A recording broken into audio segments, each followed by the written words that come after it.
हर हर महादेव मंडळी, आज आपण गावरान पद्धतीने झणझणीत चिकन रस्स्याची रेसिपी पाहणार आहोत। हे बघा, अगदी तोंडाला पाणी सुटेल इतकं मस्त हा अफलातून चिकन रस्सा तयार होतो। अगदी माझ्या पद्धतीने तुम्ही एकदा ही रेसिपी करून बघा, तुम्हाला प्रचंड आवडेल। तसेच आपण ही रेसिपी अगदी घरचे मुस्केच साहित्य वापरून तयार करणार आहोत। चला मग चिकन रस्सा बनवायला सुरुवात करूया। सर्वप्रथम चिकन बनवण्यासाठी अर्धा किलो इतकं मी इथे बॉयलरचं चिकन घेतलेलं आहे। चिकन सर्वप्रथम आपल्याला 2 ते 3 पाण्याने या पद्धतीने स्वच्छ धुवून घ्यायचं आहे। आता आपण भाजी तयार करण्यासाठी वाटण तयार करत आहोत। त्याचं मिक्सर जारमध्ये 2 कांदे ॲड करायचे आहे, 1 टोमॅटो ॲड करायचा आहे, 7 ते 8 लसणाच्या पाकळ्या, 2 इंच इतका आल्याचा तुकडा, अर्धा कप इतकी भरपूर सारी कोथिंबीर ॲड करायची आणि बारीक वाटायची आहे। हे बघा, या पद्धतीने वाटण तयार करून आता साईडला ठेवायचं आहे। आता भाजी तयार करण्यासाठी हाय फ्लेमवरती पॅन ठेवून पॅनमध्ये आपल्याला 4 टेबलस्पून इतकं ऑइल टाकून त्यामध्ये खडे मसाले 5 ते 6 कढीपत्ता ॲड करून मिक्स करायचे, वाटण ॲड करायचं आहे। आता वाटण आपल्याला छानपैकी हलकासं गोल्डन ब्राऊन होईपर्यंत फ्राय करायचं आहे।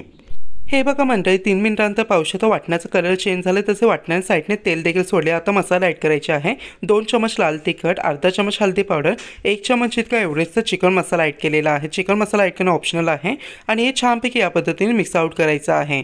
मसाले व्यवस्थितपणे मिक्स झाले की यामध्ये चिकन ॲड करून द्यायचं आहे।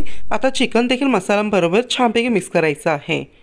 हे बघा, चिकन व्यवस्थित मिक्स केल्यानंतर आता यामध्ये आपल्याला 2 ग्लास इतकं पाणी ॲड करायचं आहे। पाणी मी नॉर्मल ॲड केलेलं आहे, तुम्ही गरम करून देखील पाणी ॲड करू शकता। आता यामध्ये 1.5 चमच इतकं चवीनुसार मीठ ॲड करायचं आहे। मीठ आणि पाणी छानपैकी आता चिकनवर मिक्स करून छानपैकी उकळून घेतलेलं आहे। आता पॅन आपल्याला लीडने कव्हर करून देऊन 15 मिनिटाकरता चिकन शिजवायचं आहे। हे बघा मंडळी, 15 मिनिटं हाय फ्लेमवरती मी चिकन छानपैकी शिजवून घेतलेलं आहे।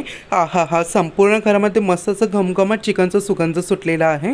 हे बघा, चिकन किती व्यवस्थितपणे कुक झालेलं आहे। सो मित्रांनो, टेस्टी चिकन रस्सा रेडी झालेला आहे। गॅस बंद करून आता हा चिकन रस्सा मी तुम्हाला सर्व करून दाखवणार आहे। सो एका बाउलमध्ये चिकन रस्सा सर्व करून दाखवत आहे। जर मित्रांनो तुम्हाला ही रेसिपी आवडली, रेसिपी नक्कीच लाईक करा। तसे आपल्या चॅनल प्लीज सबस्क्राईब करा आणि बाजूला जे बेल आहे ते प्रेस करायला विसरू नका।